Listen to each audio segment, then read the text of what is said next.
What's up, everybody? Welcome to Rear Naked Radio. I'm one of your hosts, Jamie Kilstein. And I'm here the host, Drew Weatherhead. Jamie, we have got a comedian. Happening.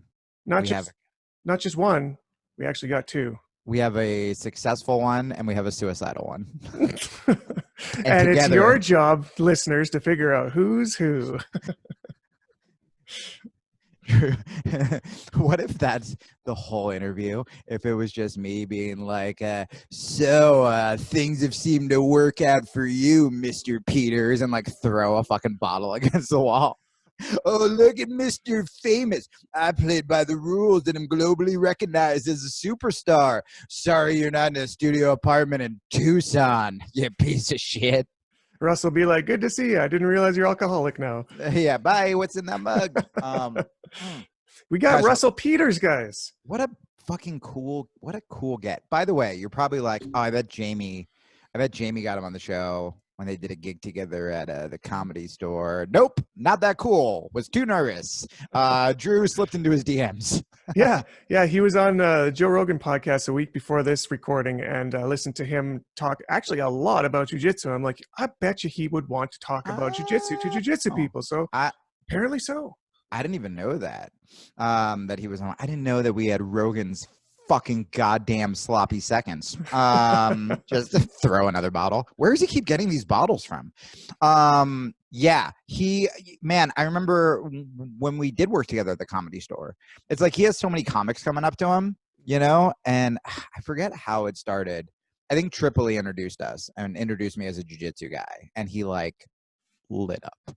Like I remember when I used to tour a lot, and you get asked the same shit over and over and over again, which is usually like drunk guys trying to be funny, and it's not fun. And then the emails you get are the people who you would have loved to talk to, who feel bad, so they left. Where they're like, "Hey, I didn't want to bother you after the show. It's stupid, but I made you like a Simpsons Jiu-Jitsu T-shirt, but like I'll throw it out. I'm dumb." And I'm like, "No, why didn't you stick around?" And so he lit up, and we started talking about like Jacques and jiu-jitsu. I mean, there is this like weird, you guys know, there's this fucking jiu-jitsu brotherhood. I was on a date once in New York City and almost fell down an AMC escalator because I saw this like dude in an Alliance shirt, and I like went to like shaka him and like us, and then I was just like, huh! And I like almost like fell backwards. I need to pull the security footage on that one. That sounds epic. I got so excited, and he was like, "Are you okay?" And I was like, "I would have been. I do jiu-jitsu. I would have just back rolled." It's a mental disorder. I'm pretty sure that we could be qualified by psychologists as having something wrong with us, because there's no reason why at least I should be talking to like A-list celebrities, but we've got Russell Peters. We've got, there's people out there. Well, I like you. Listen, more like every A-list celebrity I've met. If I was somebody that did not do jiu-jitsu, there's no chance. Jiu-jitsu was the in, and that's the mental disorder that we're going to absolutely try to take advantage of as often as we can. Yeah. Well, Drew, you know what? It's funny you bring that up. There may have been another way that we could have gotten Russell Peters on. There's a certain select, let's say elite group of people. This is sounding sketchy already. Go on. In this world. I'm not saying that this group of highly skilled elite professionals, I guess you would say, are better than normals, whatever. Muggles, just pieces of dog shit. But late last night, Drew, I was on Instagram, and I got a little notification. Oh, and my God. This motherfucker has a blue check mark. I'm verified. I'm fucking selling out. I'll do your Walmart commercial. I'll shill for Trump and a war. I don't care. Fucking Black Lives Matter if it's going to make me money. I'm done with all of you motherfuckers. I'm done being political. I'm done being a nice guy. I have a blue check mark. I'm going to fucking start DMing Instagram models and being like, look at this shit. I'm going to turn into real garbage. That's not true. I posted about how I was depressed today and I'm helping people who I don't know. but I got a check. Yeah, man, I'm so excited for that. What's that thing that university professors get where they can't be fired? Tenure. You got Instagram tenure. That's such a fucking good way to put it. You know why it's very apt is I sat there. Okay, you guys, it is very easy to make fun of our like class obsessed celebrity. You're not a real person until social media says, and I've railed on my podcast about how social media is making us sick and depressed and addicted to validation, and all that's over now that you got a check. It's all done. I sat there and I was like, I felt like I was validated as a human being, which is so toxic and so dangerous. And I was like, this can be taken away from me. I have to like play it cool. And then I'm like, I wonder what Instagram wants me to do. Do I have Instagram responsibility? Like, you could get a knock on the door and somebody in a suit, a millennial, and he's going to pass you, kombucha, congratulations. And I'm just going to slowly get on my knees and start sucking. We own you. Yeah, but like there was part of me that I'm like, if this gets taken away from me. I mean, dude, honestly, I wonder if that's why I got fucking depressed yesterday or today.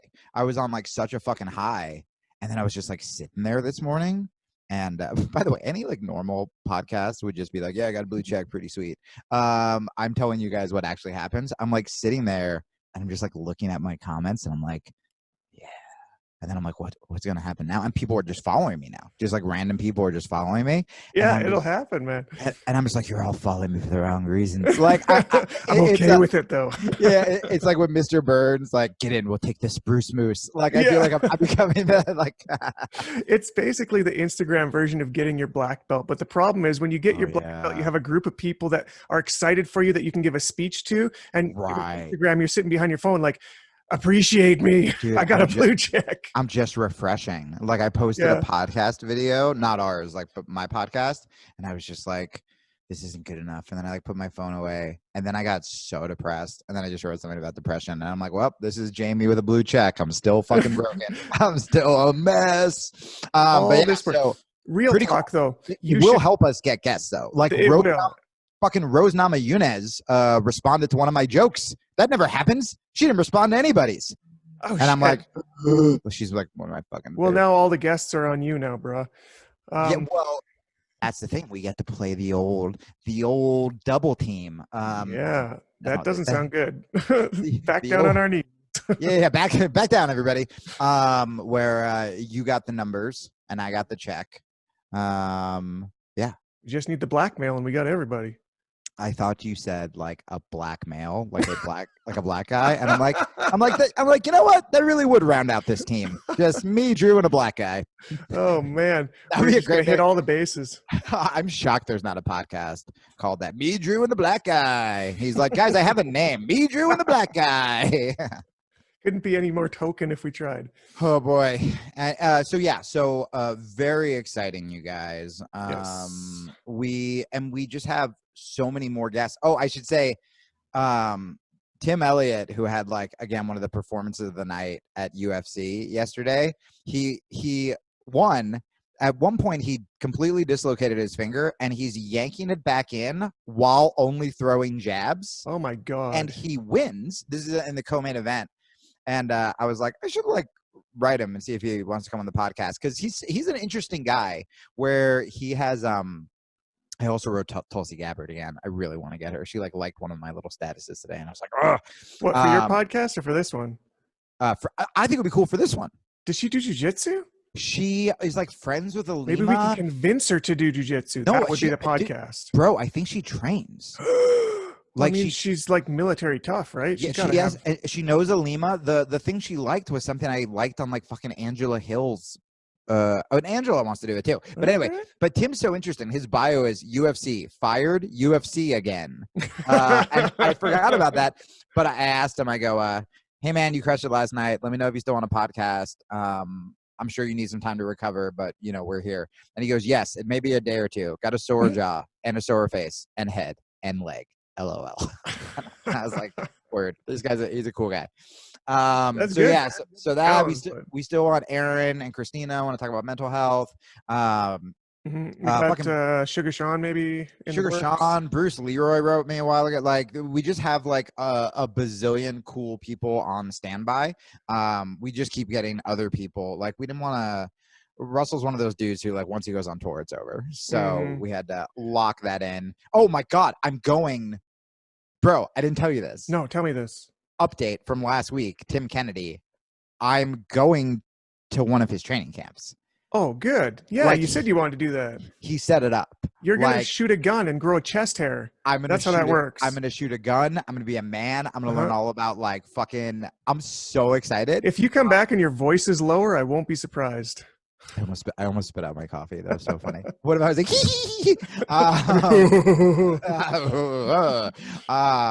so yeah, so I'm doing that. So at the very least, you guys, we are going to have hysterical stories. And then I'm also for the podcast, I'm going to Las Vegas in 2 weeks, and I'm going to film one of my comedy videos. Dude, that Holloway one blew up. I now have so many Hawaiian new followers, which I hope they're listening to the show now.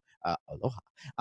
And the fucking Roxy Modafferi. Yep, I'm going to tape a video with her. We have a really funny idea. I'm trying to get one with Francis Ngannou, with Ryan Couture, Randy Couture's son. I think you should do a video of you accepting your blue check like you just took a Grammy. Interesting. Oh yeah, that's funny. Dude, what if that's the video tomorrow? Like, but instead of the Grammy, it can be kind of like the what was that movie where the newscaster like loses his fucking mind? Oh my God, yeah. It should be one of those. Like it should just be me having a fucking mental breakdown. Like now that I'm verified, and it could start with me being like, I don't need you fucking people. And then like within that, I break down and I'm like, I have nothing but you, blue check mark. Or like, I like call my mom. I like get rid of all my like connections to the real world. All right, I'll figure it out. I'll do this tomorrow. 100%. Nice. You can go full Tom Hanks Wilson. Yeah. But just with my little blue, just with a drawing of a blue check mark instead of a volleyball. Okay, right, I have sent an invite to the man. He's going to be jumping on here any second. Sweet. You know what? Like, things are going so well for the podcast right now, guys. Besides Jamie suddenly becoming part of the Illuminati out of thin air. Congratulations to him. I'm a little more terrified than usual. Destroy everybody. You're all fucking dead. I don't think he deserves his power. You're all dead.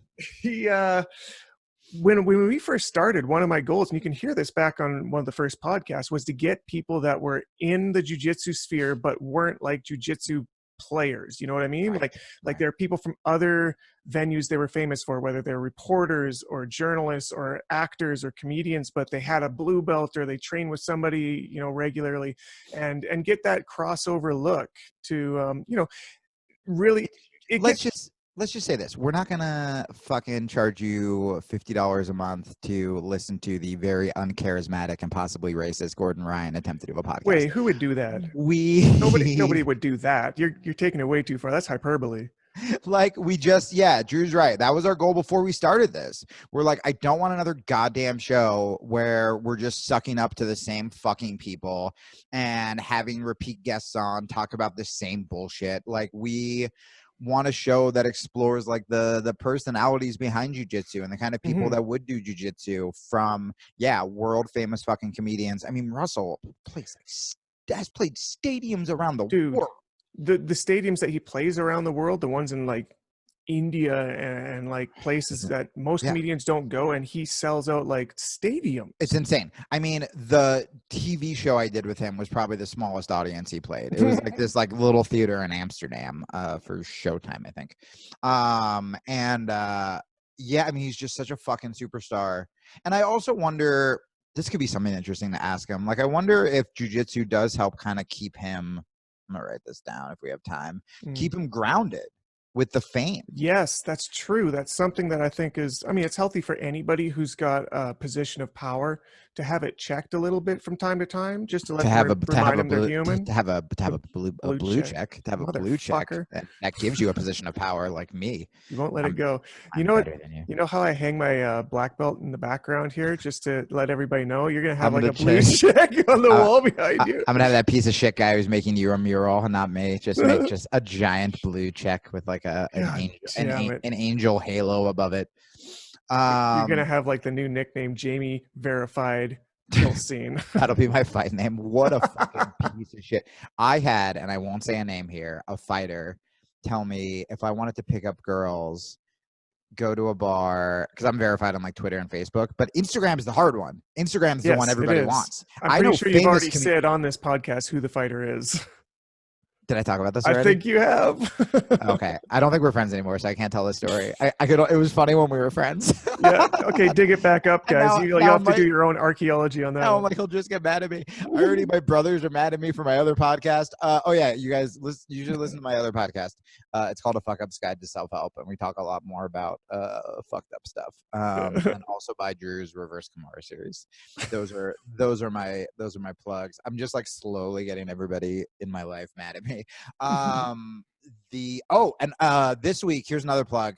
The Girl and Monster cartoon that I did last week's was like a really sweet one that I didn't know how I was gonna do because it wasn't as violent as the jiu-jitsu ones.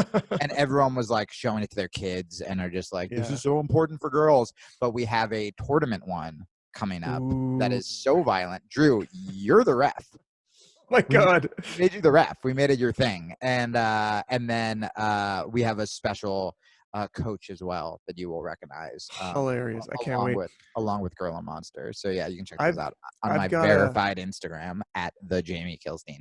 Yes, definitely check that out, guys. It's going to be a big thing in the future, and you can say you're the hipster that saw it while it happened. I've got a friend who's a blue belt here who was talking to me about it. I know, right? Yesterday, about Girl and Monster. Oh no way! Yeah, and how much I yucked you. Appreciates it because he's a father, and I'm like, Jamie's not a father, but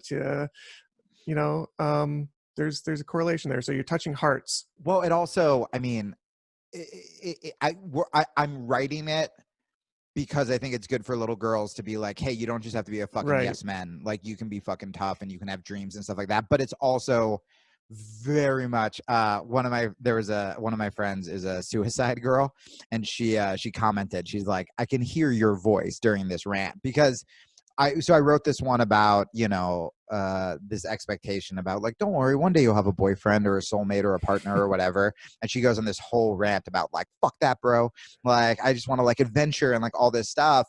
And I was writing that like, that's me right now. Yeah. I'm alone for the first time. And I always had to be in a relationship. Like we have one, dude, I have an Epstein and COVID one coming up. And I'm like, come on, Danny, please don't say that this is too offensive, but like they're fucking brutal. The COVID one's pretty funny. I think I want to do that next. Man, we really haven't talked about anything Epstein or Ghislaine Maxwell on this podcast. Now that I'm verified, I actually got a note that I'm no longer. You're not allowed to. I'm no longer allowed to speak on Jeffrey Epstein, you guys. Okay, well, I'll have to do the talking then. It's the only conspiracy theory that I'm interested in right now. It's not a conspiracy theory. Because he was murdered. Oh, my check's gone. My blue check's gone, you guys. My follower count is just like dropping as ding. Yeah. I'm following it kind of peripherally because it is interesting in real time. Because look, we know that somebody fucking killed her accomplice for sure. Drew, this is weird. I didn't know while you were on the air, you just posted a new meme that just says "Stop, we're watching." Huh. That's new. We need Tim Kennedy to talk about this stuff so we know we're on a secured line. Yeah, well, luckily I will be shooting guns with him, and once I injure myself, he'll probably feel indebted to me for life. I was gonna say, definitely don't say anything out of turn before you shoot the guns, because that's a good way to get rid of you. All I want is to be the guy who walks into a restaurant like Jason Bourne and knows where all the threats are and the weapons, and like, I'm gonna learn that from Tim Kennedy. I want to learn how to like reload under pressure. Learn that from Steven Seagal. He's the master. Did I ever tell you that I took Aikido when I was a kid? Please tell me it was with Steven Seagal. Oh my God. Can you imagine Do you remember when Anderson Silva, he was trolling everybody, right? When Anderson Silva was like, I learned that kick from Steven Seagal. I want to say yes, but I also want to believe no. Well, he's also the kind of martial artist that could make something stupid work. Absolutely. Exactly. He's the perfect ploy to both troll Steven Seagal to make him think that he's a master, but also pull it off no matter if he's like, you just got to pinch him in the toe and he would submit somebody with that.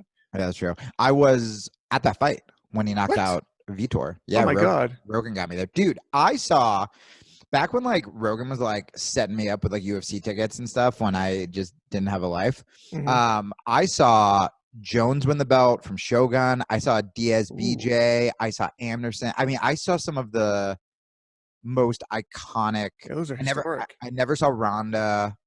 No, I never saw Ronda. I never saw, but like some fucking. Some you see any ones. Connors? No, it was pre-Connor. I feel like the last fight I went to, it was cool. I saw Jones's rise. So I saw because Shogun's where he won the belt. So I saw him when he beat Bader. You remember that? Oh, when yep. When he beat Ryan Bader and they came in to say, you're going to get the belt. And I believe that was in Vegas. And then I was in Jersey, like surrounded by his family when he won. I still think that the John Jones Shogun performance is one of the most masterful performances in MMA history, right? It was, well, besides the fact of how dominant it is, which speaks for itself, but that was his first ever title shot. And he looked like he had nothing to lose. So loose, the creativity, the spinning elbows, like the jump knee right off the front.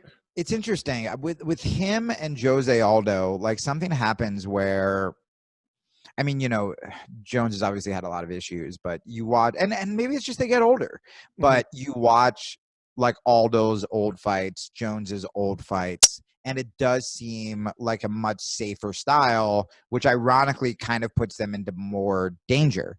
Yeah, for sure. You know, like, I mean, Jones, I remember Jones hit that move.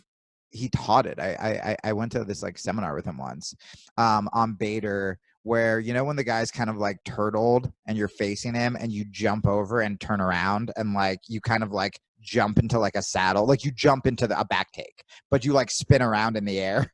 Like he did that to Bader. Oh my God. It's like it looks like a professional wrestling thing. Like he was just doing the nuttiest shit. And like same with Aldo, just like 10 punch Mike Tyson combinations that guy used to throw. I think that people like John Jones are the worst possible role models for white belts who just want the flashy shit right off the bat, because they actually pull it off first try in professional cage fighting matches. Drew gets that all the time as an instructor. He's like, Drew, can you teach me? I saw on YouTube. Can you teach me how to do coke and hit a pregnant woman with my car and then run away? Classic John Jones white belt shit.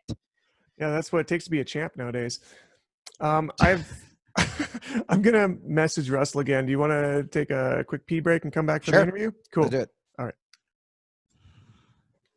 Guys, while we wait for Russell, you know, it's been 12 minutes and there's part of me that is like, he's a famous comedian. He's a little busy. There's another part of me that is like, what if, because he is so famous, he has been kidnapped. This is always you got to worry about this now that you're verified too. You should get a little bit of security around you. That's true. Don't be like Russell. Yeah, I have a funny feeling that terrorists, if they wanted me dead, are kind of like, let's play it out. He's probably going to take care of it himself. I literally just got a fan mail from my podcast that I just like glanced because it was kind of long, and it was like, hey, catching up on the podcast. Glad you didn't kill yourself. How often do you get that? A lot. Like, that's my sign off. I don't get like, hey, like, so, like really sexy new video. I just get like, hey, do you need us to call somebody? Like, do you need us to reach out?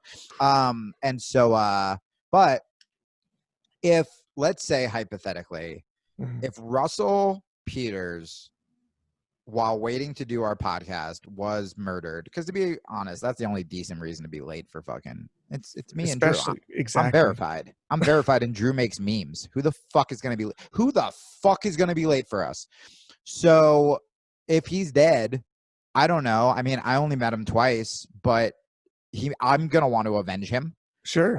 And if I'm gonna put together a team, who am I gonna want? I'm gonna want Drew. Uh-huh. I want a black guy, and I'm gonna want such a good callback, Jamie.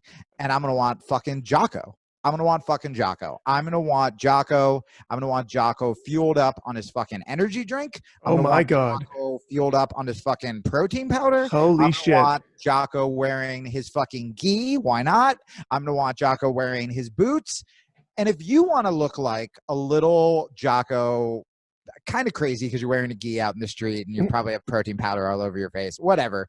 If you want to look like Jocko, you guys, if you want to have the might to avenge Russell Peters, who, I mean, we're 13 minutes. He's probably dead. Avenging might. That's a thing. Yeah. You can do it as well. You can go to originmain.com. You can buy all of those products. Mm-hmm.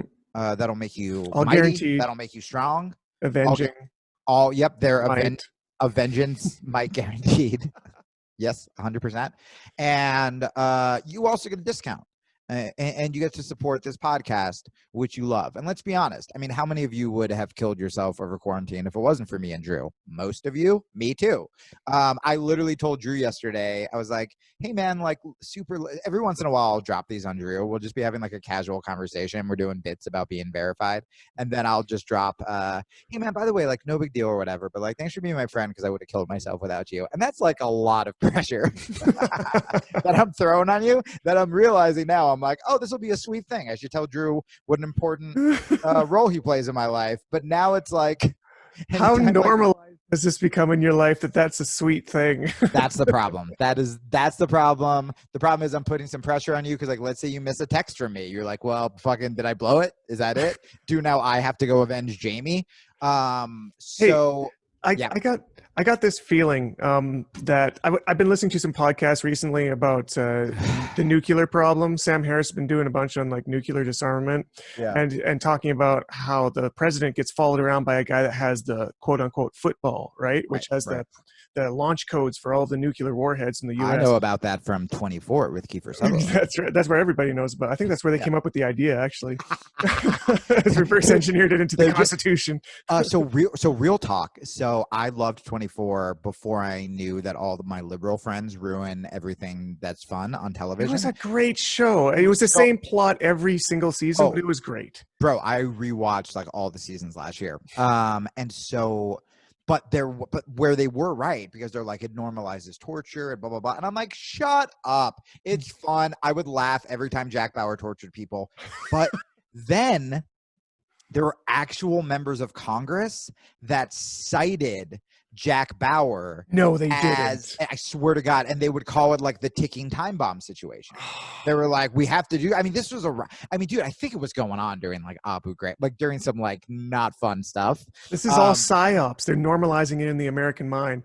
I know. And by the way, this is exactly, if you guys are wondering like, wow, Jamie's like really fucking liberal. Why is he so excited to learn how to kill people with Tim Kennedy? 24. The ticking time bomb, my friend. 24. Also, in honor of our sponsor, Origin Main, you guys, use promo code REARNAKED. You will get 10% off your order. You're supporting American-made jobs, and you're supporting our podcast. Our podcast, which you love. You're supporting a good company, and you're getting dope shit that'll make you strong. 100%. Hey, Jamie, you're wondering why I brought up the football? I am. Okay, so I think that Russell football Peters is actually nuclear codes. That's the message you just got. No, it's better. Why is this happening to me? No, I think that the nuclear codes, the football, is actually like plan B. It's like if we want to hit them with just nuclear bombs, we'll bring out the football. But we've got a guy that's following behind the guy that's following with the football that has a red phone that leads right to Jocko's number. Yeah. And they want to go particularly nuclear, like figuratively, not literally, which is actually more dangerous in this situation. They're going to load him up with Origin's own Jocko fuel energy drinks, going to load him up with the protein powder, going to load him up with vitamin D, going to load him up with fish oils and Cold War, and they're going to put a gi on him and drop him from the air. And I mean, God forbid that lands on the country or the area you live in, because there will be no survivors. You don't want a Jocko landing on your country. when you said red phone, I obviously thought of old Batman. And then I thought of Jocko sliding down a pole, which when I was a kid, sliding down a pole was the coolest thing ever. But now I'm picturing Jocko sliding down a pole, and I'm like, it doesn't look cool. Do you think that was normalizing strippers? It was normalizing 100%. I was gonna say something not about Jocko sliding on the pole. Something about how most strippers actually just really watched a lot of Batman when they're growing up and just subliminally wanted to get on a pole and then got trapped into a lifestyle they weren't expecting, and now it's good money, and it's a weird avenue to get there. Thanks, Batman. Every stripper in their head is just going, no matter, even if the song's like, pour some sugar on me, in their head, they're like, every time they do a kick, Zoc, pow. yeah. Support sex workers. That's what we're trying to say. Our promo code probably won't work for them, but you can try. Rear naked absolutely will work. It'll just mean something much different. It might actually charge you more money. Oh, I remember what I was going to say. They're sending me my shit. Oh, what? That's why this is the first Jocko ad. I'm not furious. They're sending me my protein powder. They're sending me, so what's that vitamin D shit? Yeah, you put the D in your mouth. Oh yeah, that's right. It saves you from corona. They're sending me the D in my mouth. Cool. And then they're also sending me, which is a terrible idea, I did not ask for it, but they're sending me a case of the Jocko energy drinks. No. Do you remember on the Kyle Kingsbury episode where this is where I get furious? That was meant for me. That's my shit. So here's the thing. So you remember, I'm going to go crazy because you see how I am normally. I think, like, for the Kyle Kingsbury episode, how I took mushrooms. I think I'm going to take mushrooms this week as well. Just side note. I've been waiting for the right time, and I feel the calling. And I think I should also drink one of those, because me on a Jocko energy drink is the equivalent of me taking grade A psychedelics, whatever, because I'm going to be a lunatic. I'm going to be a fuck. We can't do this live because there's so many ways for you to lose your check. We can't do it with oh yeah. I can't lose the check. I can't lose. That's all I have now. I was like rocking my phone back and forth like Gollum in Lord of the Rings with my with my fucking blue check mark. But I want to do that. I had one of those. Someone gave me an energy drink for the first time. I drink a lot of coffee, but energy drinks are. Wait, how long ago was your first energy drink? This is like a losing your V card thing. Well, no, like I drank like Red Bull when I was like a dumb kid. But I haven't had an energy drink in probably like fucking 15 years. And I went to roll with this buddy and he gave me one of those like yerba mate energy drinks. And there was, you don't drink, so you don't know this, but for anyone who drinks, you know that moment where you're just talking and you think everything's fine and you feel fine. And then somebody goes, hey man, are you good? Or they're like, take it down. And you go, what? And then suddenly you're like, I'm drunk, and you feel like you just like woke up from a dream. That happened to me with a fucking energy. I'm like halfway through this yerba mate energy drink, and suddenly I was like, yeah, I mean, I tapped that guy, and like I can tap that guy, and he was like, hey, you should go easy on this energy drink. And I go, what? I don't need to. And I had that moment where I'm like, I'm not drunk. Oh God. And so it was a disaster. I was like so hyper. So I'll do that when I get my Jocko energy drink. Nice. It is drugs. It's anything that's a stimulant is a drug, right? Dude, I did Ron Funch's podcast this week, and we talked a lot about. He's so awesome. We talked a lot about like food addiction, and it's hard because food, caffeine. I mean, those things are normalized, but they will fuck you up. Like when I was in Minneapolis doing shows, I got really depressed for a bunch of reasons that I've talked about, but the day was really bad. I had someone be like, hey, have you been drinking a lot of coffee? And I had to sort of back up in my head and I go, oh, right. Not that coffee will cause you fucking, but if you're already depressed and you're pounding, it's a stimulant, just like we talked about with Tim Kennedy. We talked about this with Tim Kennedy last week, where you think drinking is like this, like I'm letting loose and having fun, but it is a literal depressant. And so then you're like, why am I fucking depressed? And that's just shit people don't really talk about or think about. Yeah, I've built up a bit of a tolerance. Let's be real, a large tolerance You're to. a walking science I experiment. I am I am I'm basically sugar and caffeine from head to toe. It's so funny. But when I'll still reach that point if I have too many Red Bull in the same 24-hour period. Sometimes I don't check it, right? If I'm traveling or something, I pick up one in each airport, and suddenly Right. you notice, and the thing that I notice is it Drew's feels like screaming at TSA. it feels like the flat ground underneath your feet has been tilted 3 degrees. Yeah, Like yeah, it's just yeah. enough off that's like something's weird. Oh, it's so funny. Yeah, dude. It will totally fuck you up. Mhm. I talked about this on my show, but every time I post about mental health, my DMs blow up, and it's a lot of jiu-jitsu guys. And I always forget that because we're a confident lot because we know how to fight, but Mhm. also you got to examine why did we get into this, and a lot of us got into this because we were depressed or we were nerds or whatever.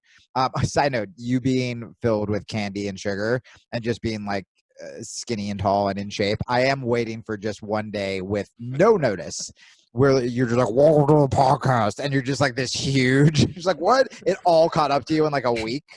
My diabetes made an offer I couldn't refuse. Where's your left arm?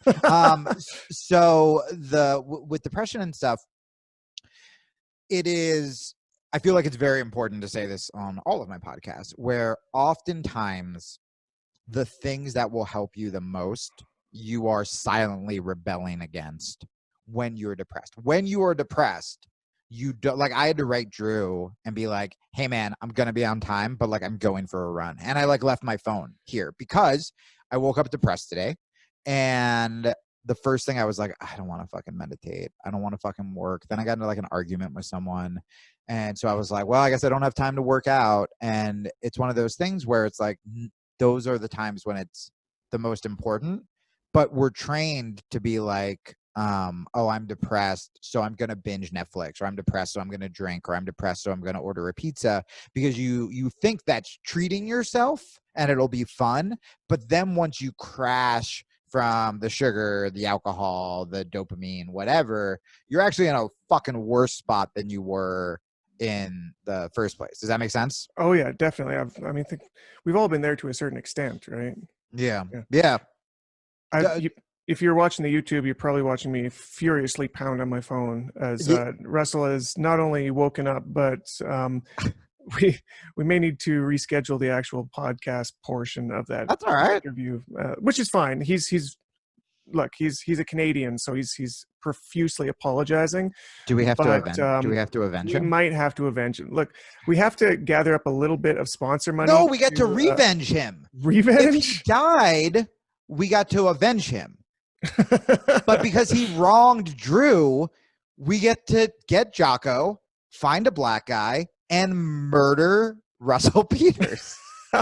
This is so much more exciting than avenging him. Because look, I'm going to be honest with you, man. I trust Jocko. I trust that if I'm filled with Jocko fuel using promo code Rear Naked, that we could take on terrorists. But you know what's definitely easier than taking on terrorists? Taking on a fucking Canadian comedian. This is going to be cake. This is going to be awesome. All right. Well, Russell, I guess fucking we're enemies, and I'm coming after you. So I love the Canadian, I'm sorry, I'm replying while we're doing this, and he's still apologizing, so I'm trying to apologize faster. that's so funny. Well, you line that up. I'm gonna keep talking about depression shit as Drew is getting depressed in real time. It'll be guys, this is quite an art piece we're putting on for you. Whereas I was talking about what to do with depression, Drew angrily looking at his phone and punching in keys. Okay, so your body is telling you, your body's telling you to go do this stuff, and society tells you that, right? Like when you get a breakup, what do? Oh, let's go out and fucking drink, or let's go out, or you lose your job, like fuck, I'm just gonna order a pizza, whatever, all that stuff.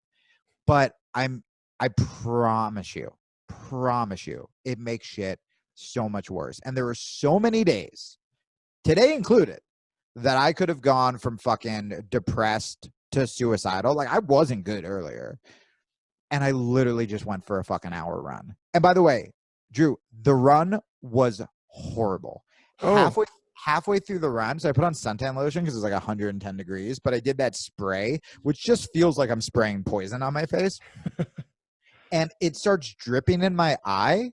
That about halfway through, I'm like 20 minutes into the run, and I don't bring my phone. So this is the first run I've ever done with no music, no podcast. No, you handicapped yourself. I handicap myself because sometimes I stop and I look at my phone and I'm like, fuck that. One of the reasons I'm depressed is because I'm on my goddamn phone so much. So I'm going to get off my phone, and I was like, it'll be great. I'll listen to nature. And it was cool. In the beginning, I heard birds, whatever. If somebody saw me and I sneak through the private rich person area with like blatant, like no trespassing Jamie type signs. You can do that now. You have a blue check, by the way. You're okay. I just like run holding my phone up. Like, look at this. There, like a flashlight. And so it was either sweat and I didn't have a shirt on, so I couldn't wipe my eye. I think the suntan lotion started dripping in my eye. My eyes were on fire. And I swear to God, this sounds like I'm cheaply promoting Origin.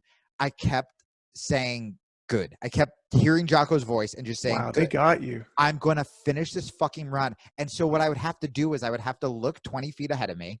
Then I would close my eyes because it was burning so bad. And not only that, but because the sun was so crazy, the sun was like hitting my eyes too. And so it was like sweat and fucking suntan lotion. And so like my eyes are like squeezing closed. And then I would open it up and like make sure, and like a car would come by and I'd be like, in my head, I'm like waving like good day, but I probably just look like just like completely like something like, off The Hangover.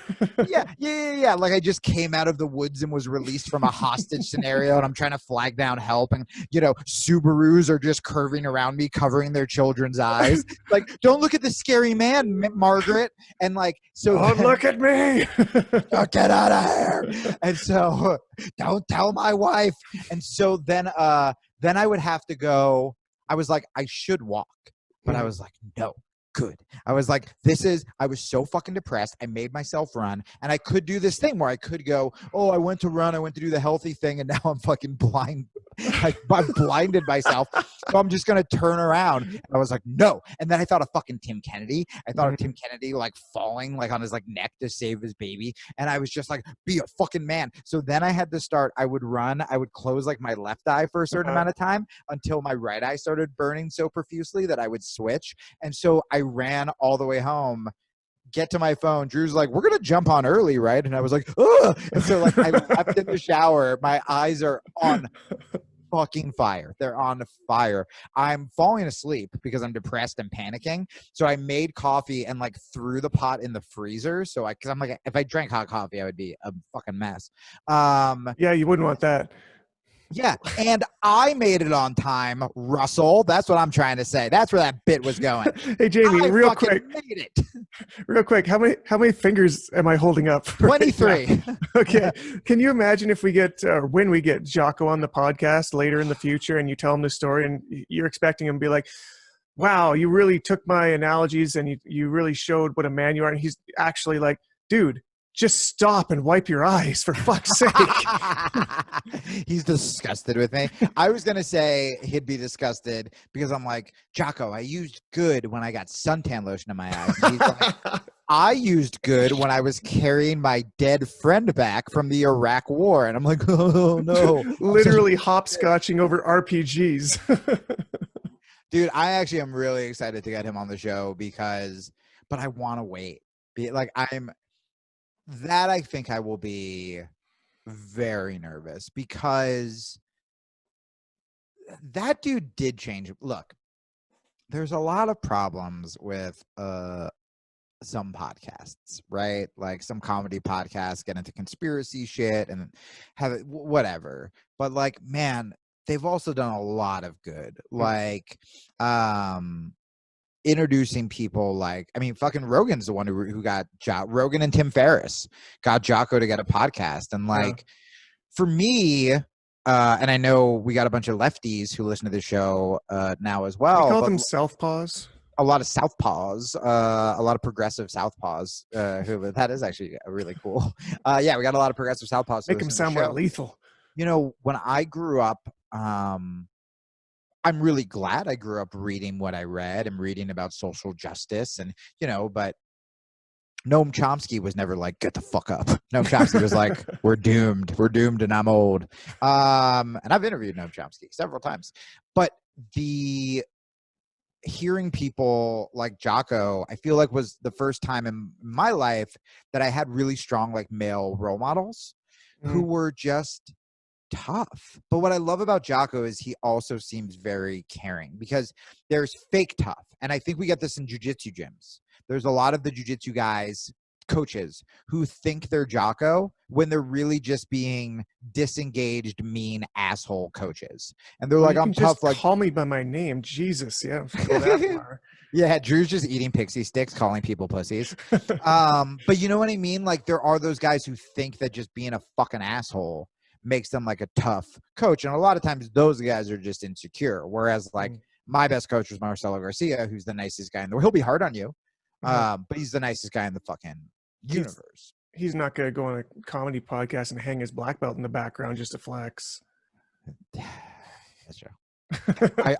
I really debated being a fucking dick to you about the blue check mark, but you've been so nice and supportive that I instead was a dick to Danny about that's Canadian superpower. The blue check mark. Wait a sec, you pissed on a different Canadian? Now we're at war. Yeah. Okay. Let's talk about, we got some nerdy jiu-jitsu guard talk, and then we'll bust on out of here. We're going to front load this podcast and then end off with the interview, which Russell has rescheduled for tomorrow. So it's not going to be that long. What time, buddy? Exactly when you have something planned, I'm sure. We'll figure it out. We'll get it planned. I'm doing Daniele Bellelli's podcast. Daniele Bellelli is how you have to say it. That's with the proper Italian. Yeah, well, if he hears this, I'm no longer doing Daniele Bellelli's podcast, you guys. He'll be like, I'm so offended.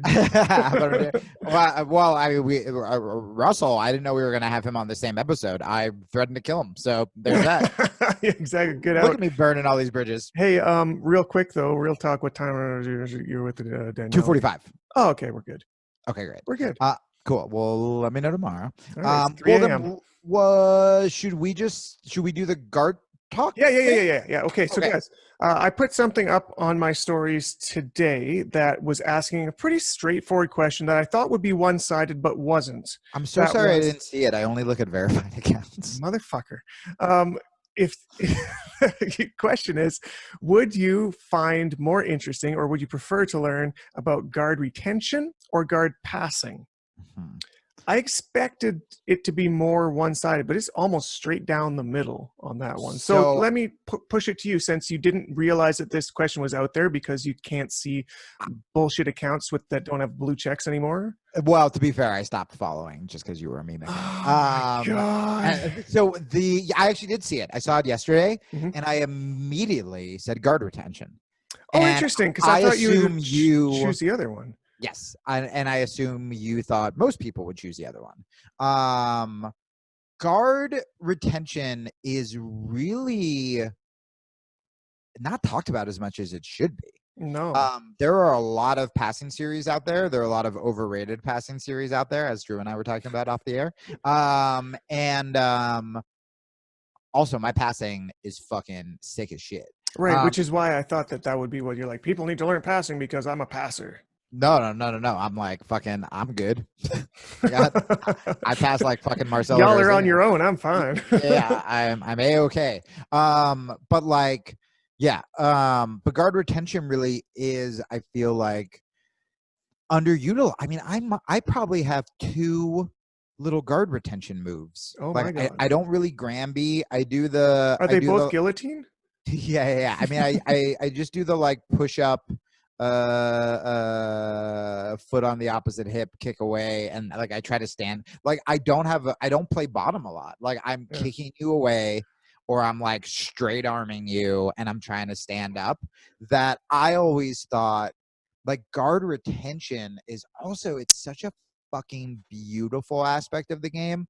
Like I've never been the guy, when you're watching and it looks like someone's executed the perfect pass, and then with seemingly no effort, the person on the bottom is just inverted and somehow magically back in front of you, like when Elmer Fudd was trying to kill Bugs Bunny, and he would just be like, analogy. poof, gone, and then suddenly he's there, and you're like, how? Like, watching that to me is so beautiful. And I also think there's a lot of be very quiet. I'm passing gods. yeah, there's a lot of bad passing out there. Like when I teach people knee cuts, there's a lot of bad habits. There's a lot of space. There's a lot of clunkiness of just people like, ugh.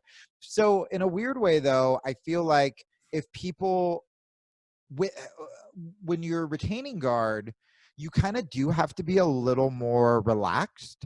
You can't be as like stiff, you know? And I almost feel like, you know what, maybe if people got better at retaining guard, learning those mechanics, shit like that, maybe it would actually pass on to make their passing better, and their passing less just like throw legs, fall down, you know? Isn't that how you do it? Shit, I'm doing it wrong. That is how Marcelo taught me. Okay. He pass legs, throw. James, just pass the legs. James, throw legs, fall down. Yeah. So that's my that's my nerdy answer. That's good.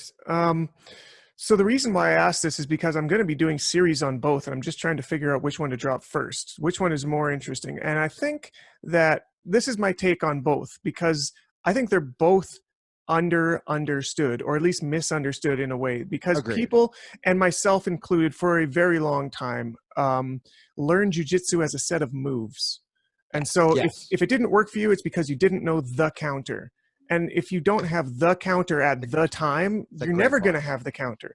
So Right. What's more important, and what I'm really trying to focus on for these two series, is what I'm deeming jiu-jitsu epistemology, which is, I love this. Yeah, epistemology just is the idea of what is knowledge, how does knowledge come about, what is true, and how, you know, it's basically like it's science, right? So you prove that something is true or not true, and this focuses on like concepts, which is something that is very heady. It's very meta, but if you can figure out why the thing works and how the thing doesn't work, then it really doesn't matter if you know the exact counter. You know what not to do or what to do, and you can figure it out in real time. This is so important. First of all, you just like impressed me so much. Anyone who's watching the video, I was just like swooning, where I'm like, that sounds so dope. But I just want to stick up for you real quick, where it's like, it's not actually as heady as people might think. It's true. In a weird way, it's like somehow simultaneously heady while also distilling the simplest parts of it. Like, I love, because I teach in concepts as well, and I always lecture at seminars that I give about how important concepts are, because you could go just try to learn a million moves from the seminars and you're not going to learn those moves. So every time I teach a move, I also go, the main concept of this is stay connected, right? So like, let's say I'm teaching a knee cut, stay connected. Well, how about when you're on top of somebody and they're in turtle and they start peeking out or moving around? Stay connected. You can use that same you have concept. A goal that makes sense. What about when you're on bottom escaping? You still need connection. Now maybe the connection's different. Maybe it's I need to frame, and that connection stays to my opponent, and then maybe it's I need to stay connected to the ground, because what do you see when white belts and blue belts try to shrimp? They're flopping Elbows all over the place. Yeah, where it's like, instead find the earth, find that connection between your foot and the ground, and you start to but again, it's connection. So I actually think that's really exciting from a business point of view. If me and you were off the air, I would say do retention first. I think I'm going because it's unique and it's going to make people go, oh fuck. Then they're going to see the concept behind it, realize how dope that is, be more inclined to buy a passing DVD, which there are more of. Yes. Would be my advice. Let me just real quick, let's get Daniele Bellelli's take. Pizza pie. Well, that didn't help. All right. But yeah, that's what I think. Okay, let me tell you why I'm wanting to do the retention one besides somebody with a blue check just told me I should. Yeah, I mean, fucking that better be enough. That's it. We're done. We're done here. But see you next week, everybody. I just finished doing my first two series that were all about forms of guard and how to use a reverse Kimura in guard. So it makes more like transitional sense to stay with guard than move away from it. Sure. So that's one reason. Second reason is I feel like I understand the concepts in both, but I know the verbiage to convey it better in guard retention. I've seen enough of my students that have picked it up like really fast, because this is something that you learn as an instructor too, is knowing why it works is the first step. That's the first important thing, but being able to convey that in words that make sense to people is actually the next step that is hard to do. Yeah, I mean, there are a lot of really skilled competitors who are garbage teachers because they either don't care or they don't know how to explain something. And there are a lot of incredibly qualified brown belts, lesser known black belts, purple belts that I've learned stuff from years ago because they just explained it in a way that I fucking got it, you know? Yeah. So like I know that I could do a guard retention seminar right now and all the things I'd say and in what order. So I'm ready for that one. The passing one, I know the concepts and I have the words for most of it, but I'm still teasing some of that out. So I think that's probably the move. Dude, I fucking wish there wasn't this goddamn quarantine shit, because I was like, that would be so fun if I could do like a guest appearance. Hell yeah. Like the passing DVD, and I could teach like my knee cuts fucking phenomenal. I wish. And then you could teach me all that fucking guard retention shit. Yeah. All right. Well, Drew and I are you guys will notice nothing, but a day will pass, a night will pass. One of us could die from COVID. I could kill myself. Who knows? But Drew's gonna come back with one less arm because of diabetes. Yeah, Drew. The Russell Peters interview. It's been 24 hours. I'm gonna be dead, and Drew's gonna be fat with one arm. Russell, we're so happy to have you. Yeah, he's like, Jesus, I really didn't know you guys would take me being a day late that poorly. All right. Well, hopefully we're gonna get into the interview right now with Russell Peters. And if not, this is a fucking good episode, and Drew and I are great. All right, guys, make sure to check out originmain.com, promo code Rear Naked, 10% off everything they make. Check out reversekimura.com. Yep. Check out the Jamie Kilstein verified Instagram, where you can check out Girl and Monster, the cartoon. And if you guys haven't seen my Max Holloway video, I think it's the funniest video I've done. Awesome. Okay, let's talk to Russell Peters. We can start. Hold on, let me set my tripod up. I don't mean no worries. An actual tripod. Thanks for doing this, buddy. I was trying to do it from my laptop, but for some reason the internet's acting all wonky with that. So we'll get her figured here. You're actually one of the fastest guests to figure out the sound and video on Zoom. It's always the first. I've been Zooming a lot. Yeah. Fucking Jiu-Jitsu guys. Yeah, quarantine. I feel like everybody has suddenly become like masters of the Zoom interview. Yeah. Jacques does the Zoom classes. Oh yeah, do you do those? No, I just go in. I don't know how people do this. I can't train alone. Mm-hmm. No. I'm gonna do something alone. I might as well jerk off. Yeah. Yep. That's literally what I've said every time I've been like, I'm gonna learn a new technique, and then I'm like, no, I'm not. I'm gonna jerk off. I'm just gonna open another tab. Jacques will sadly be in the background. Yeah, I got my own solo drill here. I know how to do this. We're doing jerk jitsu. 10 reps. So, dude, I want to open with this because comics are such monsters usually, where if you text a comic and you're like, hey, I'm interviewing Russell, do you have anything? They'll be like, yeah, tell him about that I remember the one time he fucked this gross girl on the road, or tell him that he's a piece of shit. I wrote Jake Johansson about you, and I said, hey, we're interviewing Russell for the Jiu-Jitsu pod. Do you have anything you want me to say or ask? And he wrote, in the least comedian thing I've ever heard in my life, Russell is the reason I started Jiu-Jitsu. He convinced me I was not too old. He changed my life. New text. Also, he's a great comedian and a generous, kind, happy man. Ugh. Gross, scumbag. right? Fucking piece of shit. What a scumbag. Fuck you, Johansson. That guy doesn't know how to write a punchline. That's not funny at all. How dare you be all legendary and sweet. Boo, Jake. Dude, but that I actually wanted to ask you about that because I went to LA to do a couple podcasts, and Jake and I hung out, and we were both, obviously at very different phases of our career. Like, I grew up watching Jake on like his million Letterman appearances. Me too. I used to record them. No way. I used to tape them on VHS. Oh my God. I was such a fan. Dude, me too. And I would tape them from my I would like put my boombox against like the speaker and like tape all of those specials and shit. And but we were talking about how like the comedy club scene, which you've graduated, but like the Wednesday through Sunday drink minimum fucking, you know, comped mozzarella sticks is so antithetical to kind of this jiu-jitsu lifestyle. Have you found a way to balance kind of, or has jiu-jitsu kind of like kept you in balance with the kind of like touring comic lifestyle that everybody thinks of, Right. and then just being like healthy? Well, I mean, you know, as you know, because I know you train. It's one of those things where I couldn't describe it. Like when I used to box, Yeah. and I would stop boxing, and then I would go back. I would go back for splurts. You know what I mean? Like, oh, I had a good time there. I'll go train for like 2 weeks, and I'll stop again. Yeah. You know, because after a while, you're like, fuck, my hands hurt, my wrists hurt, I'm like, damn, my body hurts, my head hurts, I got a headache. I'm like, ugh. But jiu-jitsu is one of those things where, as much as I look forward to coming off the road and seeing my kids, I look equally as forward to going and rolling.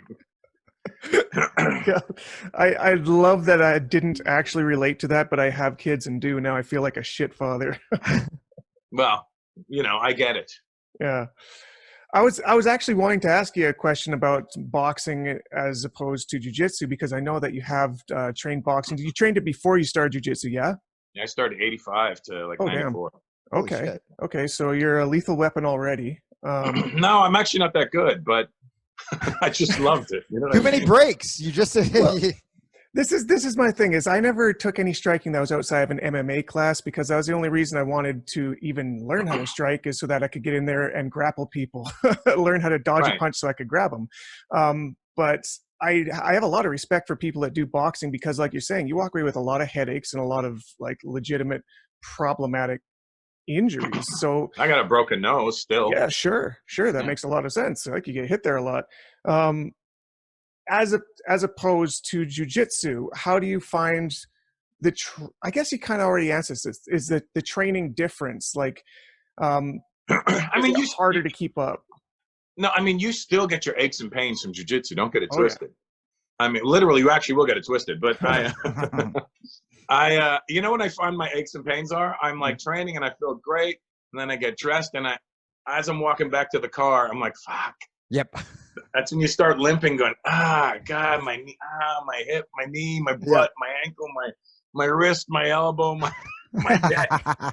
This is the story of the gentle art. Really satisfying pains. You're like, I really did something in there today. Yeah. I earned not being able to sit down in my car. Yeah. But it's funny, dude. I've talked to comics though, or like journalists when I lived in New York, who were like, "Man, I wouldn't do jiu-jitsu. Like I can't get hurt." And these same people, like like I remember one of my journalist friends fell up subway stairs in New York and broke his arm, and I'm like, fell up, like was walking up and just like smashed and somehow broke his arm, and I'm like, I've never broke a limb. Like I feel like in a weird way, jiu-jitsu.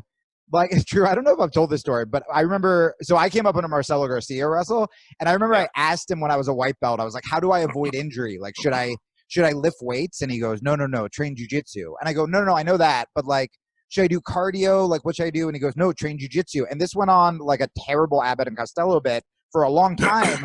And then finally the point he was making is he's like, the more you do jiu-jitsu, the more aware of your body you are, the less likely you are to be injured. And that sounds like kind of silly, but also I've never had like, I just have those weird tweaks. I'm constantly a little sore, but yeah, I've never broken my fucking arm. It's like rolling with your eyes closed. You really feel everything. Yes. I close my eyes a lot just because I'm like, I react quicker. Oh, that's cool. That's awesome. I know I'm sure you know exactly what I'm talking about, Jamie. I mean, because they're right there, and you can feel any shift, because with your eyes, you're looking for the movement, but when your eyes are closed, you feel the movement. Yes, 100%. Also, I think me and you, we came up on the same stand-up, and we also came up on 90s martial arts movies, where at one point during the training, they got blindfolded, and we're like, this is fucking cool. Yeah, basically. And you know what's funny is Dave, you Drew. look like my cousin Christopher. Oh shit. And it's funny because I'm looking at you and go, fuck, is that my cousin Chris? Like, I'm talking identical. Surprise! Like, you guys look. And him and I look the same, but he looks like my negative because he's blonde and he's white.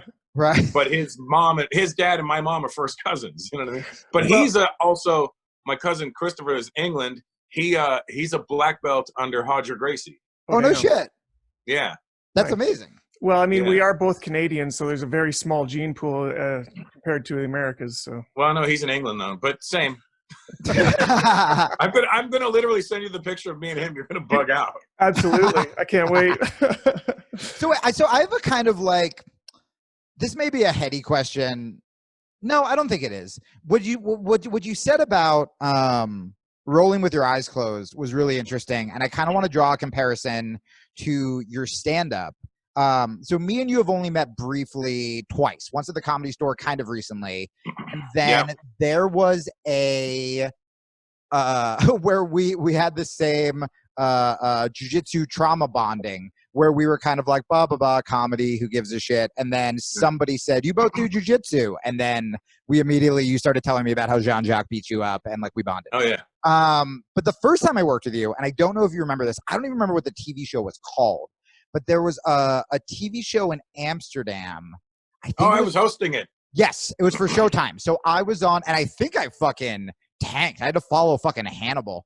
And no, but everybody tanked on that one. Everybody did, right? Everybody bombed because what happened was they thought, we're going to shoot this in Amsterdam. And they look at it from the American perspective. Oh my God, everyone's going to be stoned and happy and horny and not give a shit. And what they didn't realize is they got a local Dutch audience who didn't speak English. So they knew they were watching something, but they don't know what the fuck they're watching. Well, that happened a lot. Every time I would play over there was that club Tumblers. Oh yeah, in the basement of the Hilton. Yes, there would be this like big delay where you would go, oh, I'm bombing. And then they would all go, and you're like, oh. They were just translating it. Yeah. There's a translation period. Yeah, because they're smarter than me. Okay, great. So everyone bombed. I remember, and this was before I knew a ton about you, and I didn't know you did a lot of crowd work. And I thought I was watching on the side of the stage, I think with fucking Bert Kreischer. What a weird lineup that was. That was crazy. You were doing crowd work as the host of a TV show. And I thought that was the coolest, ballsiest, because, you know, this was probably the second time I'd done anything on TV, and I had my set, like, meticulously. I'm pacing in the back like I'm a fucking fighter, like, just running my set, and seeing you be so relaxed and be able to do crowd work and not give a shit. And I was wondering if you do see a parallel with that kind of comedy with jiu-jitsu, that kind of flow state, that kind of improvisation. Almost if you think too hard about it, it could fuck you up. Is there a comparison there, at least with you? Yeah, well, for me there is. Yeah, I like to literally always be in the moment. And with jiu-jitsu, like, what's your go-to move, Jamie? Guillotine from everywhere. That's mine as well. I love it. No shit. Yeah. Awesome. I always go for guillotine, and then I go north-south with it. Same. Yep. Yeah.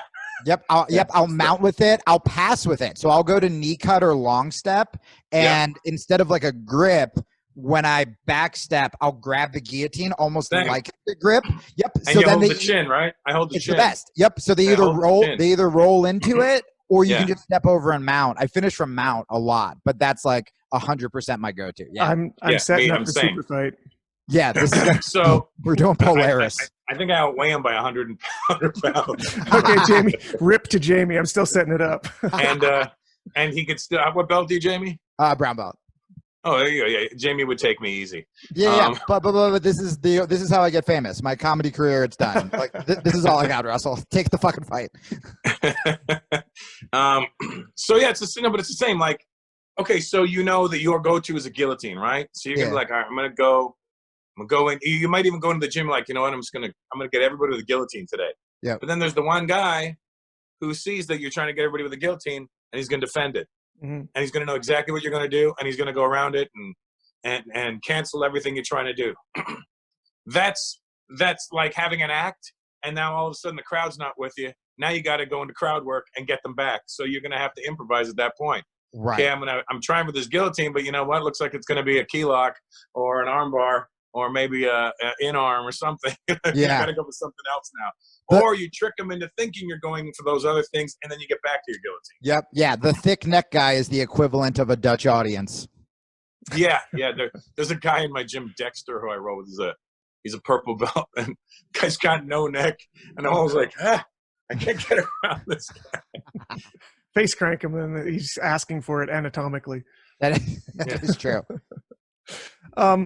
So the improv thing is really cool. We were talking to Eddie Bravo a while ago, who has been doing a little more comedy with Sam Tripoli doing the tinfoil hat thing. Yeah. And he made the Which, comparison. by the way, I am not Eddie Bravo. When people see me a lot of times, Eddie, I go, no, not Eddie. Are you kidding? That's hilarious. Dude, on I the posted a picture of me and Eddie side by side earlier this year, and it says, "We are not the same person." on that show we did together, I think it was a Tripoli show at the store.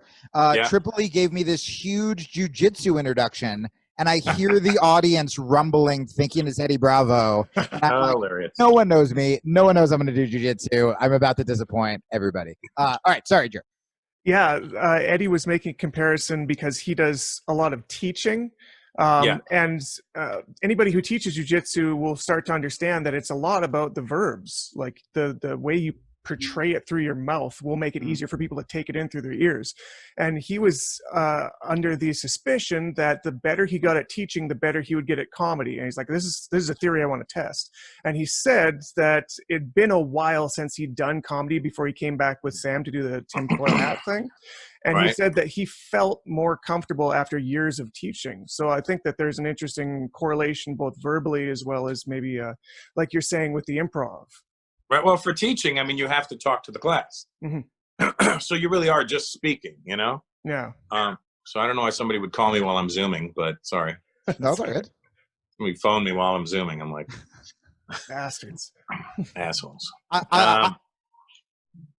Go ahead. Well, no. So I actually wanted to ask you, when you were talking about, you know, I've rolled with like Marcelo and Hodger and like kind of younger legends, but I've never met Jean-Jacques. And there's something really? And there's something that seems so fucking special about that guy. Where are you? Well, right now I'm in Tucson, but I'm in LA all the time. Well, next time you're here, I'll bring you down. You can roll them. Dude, I would love that. I would love that. I would love that. Yeah, 100%. I'll have Drew send you my email or whatever, or I'll Instagram you. There just seems something so relaxed and so special about that guy. It's pretty intense, like how simple he makes it all look. Mm-hmm. Yeah. So like, so talk about that. Like rolling with. He's got this ability to what he'll do is he'll match what you do. Okay. He'll bring himself down. Yeah. Right? He'll bring himself down to your level, but even while he's doing that, you don't feel like he's this whole other level above you, like a whole nother stratosphere above you. Yeah. Because when he's rolling with you at his level, you're like, oh, okay, I think I can get this guy. Yeah. and you'll get him because he'll let you. Yeah. Yes. That's the cruelest trick the devil ever played. Get him again, and you'll be like, okay, that not twice. He actually, you know, he's my son's godfather. Oh wow! No. So how did you become like? When did it go from kind of like I'm a comedian who wants to learn jiu-jitsu to that kind of relationship? Because you could have kept him at a distance, he could have kept you at a distance. Like, well, most of these guys, whenever a celebrity type comes in, I think most of the time anybody coming in claiming they want to learn jiu-jitsu is they just want to come in and get the colorful belt and be like, look what I did. Yes. Whereas I actually just wanted to learn jiu-jitsu. I really want, people are like, well, when are you going to get your black belt? I said, let's see, I'm doing it 4.5 years. Maybe in another 12 years, I would say. You know what I mean? Yeah. Because I'm like, I'm not in a rush. I don't want shit I didn't earn. Yeah. No, and which also like credit to you, man, because you're right. There are a lot of celebrities like that. And jiu-jitsu is one of those things where it's not, you don't feel good about yourself a lot of the time. And so when someone is famous, I mean, even when Ashton Kutcher was getting shit, I remember still being like, dude, that guy is so famous and pretty that like he doesn't need to go in and get beat up But I feel like I know, but it did look mad sloppy. Yo, it looked sloppy as fuck. It didn't look it didn't look great. And listen, and Hegan is my dear friend, and I was like, Hegan, come on, man. There's no fucking way that guy's a brown belt. Yeah, did you have a talk with No him? fucking way he's a brown belt. I'm a 3-stripe blue belt, and I would take him easy. All right, we're setting up the second super fight. Yeah, that'll be the warm-up fight. yeah. Shit. Yeah. Well, now, man, we got to hide that part of the interview so that we can still get Ashton on. No. Well, Ashton, you come on and you fucking defend yourself. Yeah, there we That's go. right. That's You the move. defend your brown belt. But so when did that? So you think it was on his end? It was that he saw you actually cared about jiu-jitsu. I would come in continuously. He thought I would come in for a class, and then maybe a couple of weeks later come in for another class, and I'm like, no. I was going every day, and I was calling him like, can we train today? Can we train today? Yeah. And he was like, oh, I thought you were really just thinking. Then you realize that I'm really trying to learn, and I'm not afraid to lose out there. I'm not afraid to get tapped. So what part of the broken comedian personality? Because I did the same thing. Like I started kind of late. Like I did it when I was a kid, but then I went on the road and got like fat and was smoking cigarettes, and so I really started hardcore at 28. And I was like, okay, I'm going to do this for self-defense maybe a couple times a week. And then within, a month, I'm going twice a day. And for you, is it the comic part of you who, when you started comedy, you're like, this is hard, but I want to do it. I want to master a craft. Or is it a part of you that kind of, it does help balance the comedy lifestyle, and it does kind of keep you humble, keep you in check, kind of that, keeping the demons away, more like that side of it that got you so obsessed? I mean, I don't know. When I started doing comedy, all I really wanted to do was not have to work for somebody. Yeah, totally. And all I really cared about was just making people laugh. I didn't care. I didn't have any delusions of making millions of dollars. I was just happy. Like, look, I always tell people, if I didn't make it, I would still be the same guy, but a road comic. Right. Basically, I'm a really successful road comic. You know what I mean? Like, such a great line. Yeah, no, I know exactly what you mean. Where it's just like, those guys are fucking happy. They're fine doing the same. You meet the kids in there, but a lot of kids now, because there's so many people that had so much great success now that everyone's like, I want to do that. I want that. And you're like, don't fucking want that, dude. That's like coming into jiu-jitsu going, I'm going to be a coral belt. Listen, motherfucker. You're not even going to get a coral snake, so just get out of here. You know what I used to tell people? And I remember I thought it made me seem really cool and humble. And Tom Papa, there's no way he remembers me because this is the only time I met him. I was doing a guest spot for him at the Stress Factory. And I told him, I go, man, I just want to make a living as like a successful feature act. And he just goes, sure. And he walked away. But like, that was my goal at the time. I'm on, hold on, Jamie, I want to show you something. Oh, yeah. I'm doing a Zoom right now. But my buddy Aaron just came over. He's a black belt from our gym. Hey, what's up, Aaron? Aaron? This new guy, he's a young fighter, up-and-coming guy, just showed up too.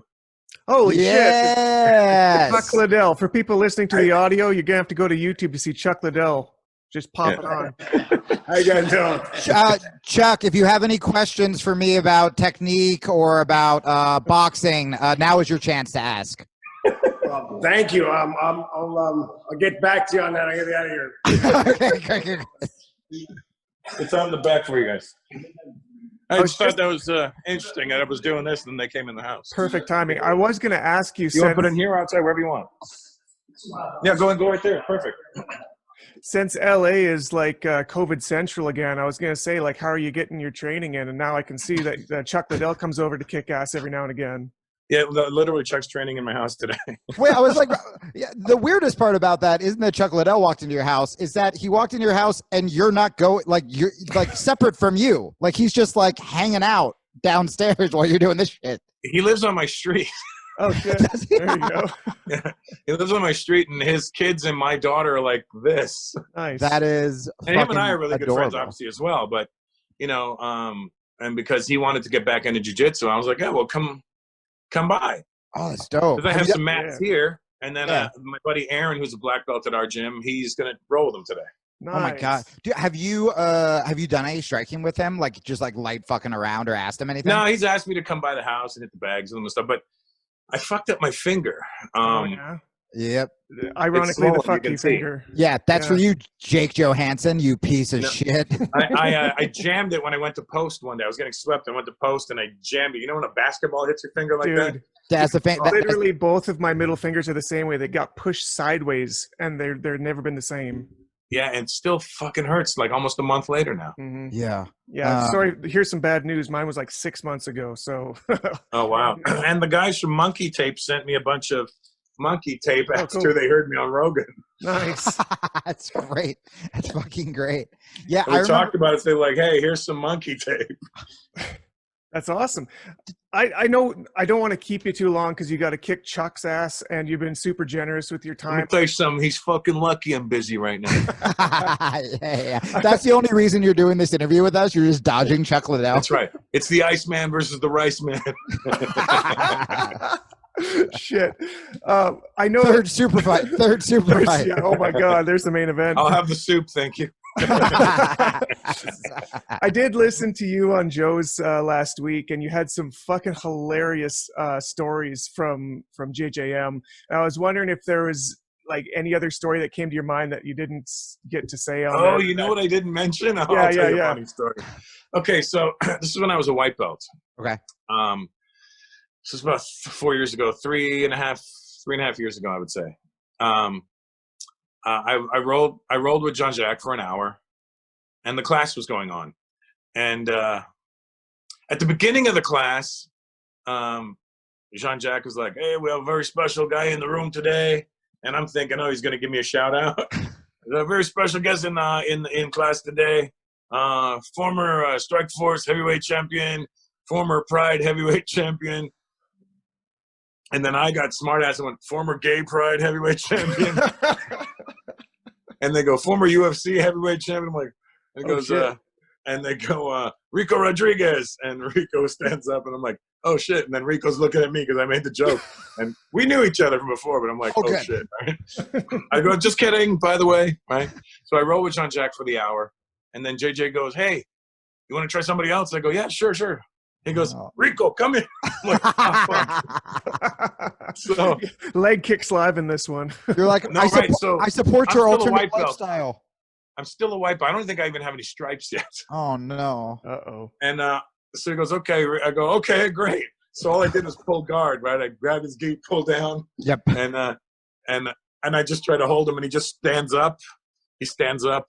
And he starts pushing down, right? And then I'm like this. I'm like, oh God. And all my weight is on my neck now because my head's like this, right? And he's just folding me, right? And I'm like, fuck. And then I guess all the air was getting pushed out of my body. Yep. And I sharted. On Rico Rodriguez? In my gi. But tell me it was a white gi. It was a white gi. Oh my God. And I go, Rico, I think I just shit myself. He starts laughing. I go, no, seriously, Rico, I think I just shit myself. He's like, ha. And then a couple of seconds later, he goes, the fuck is that smell? I go, I just shit myself, Rico. Why didn't you listen to me? And then, so I go to the bathroom, I take a shower, I throw my shit out. And then I realized that was Joe Rogan's birthday that day. It was the day he was turning 50, as a matter of fact. Oh my God. So I had to do a video. I did a video of me and Jacques, and then I called Rico over. So all three of us on video go, happy 50th, Joe. By the way, Rico Rodriguez just made me shit myself.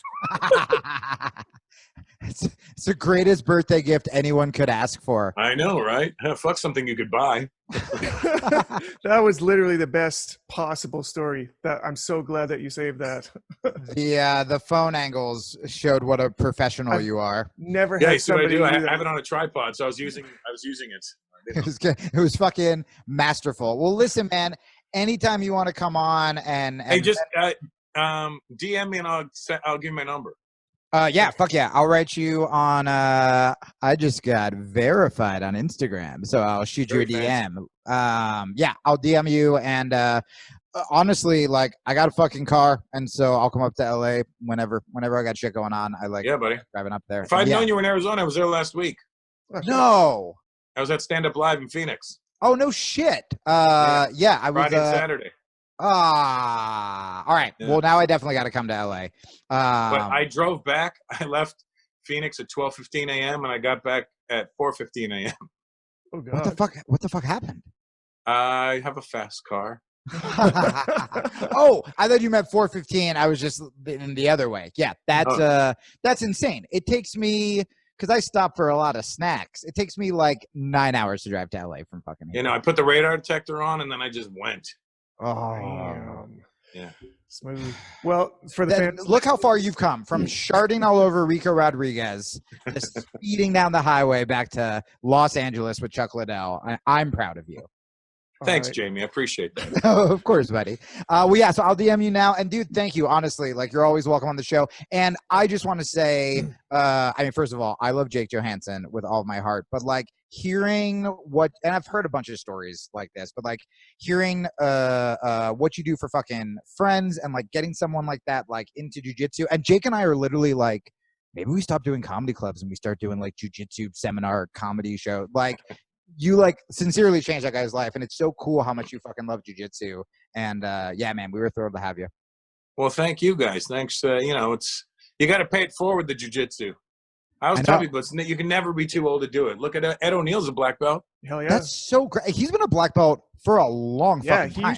He trained with Helio. Helio, wow. Did he? Yeah, he did. I read an interview about him. It was kind of funny. Helio. I thought he was with Henner and them. Yeah, but Helio was still alive at that point, so he was in Torrance every now and again. And he talked about this story about him rolling with Helio, and he kept saying, "Oh, so strong," and he thought it was a compliment until afterwards Henner's like, "He's actually making fun of you." Yeah. Oh, it's fucking amazing. All right, dude. Thank you again. Go have fun with Chuck, and yeah, I'll shoot you a DM.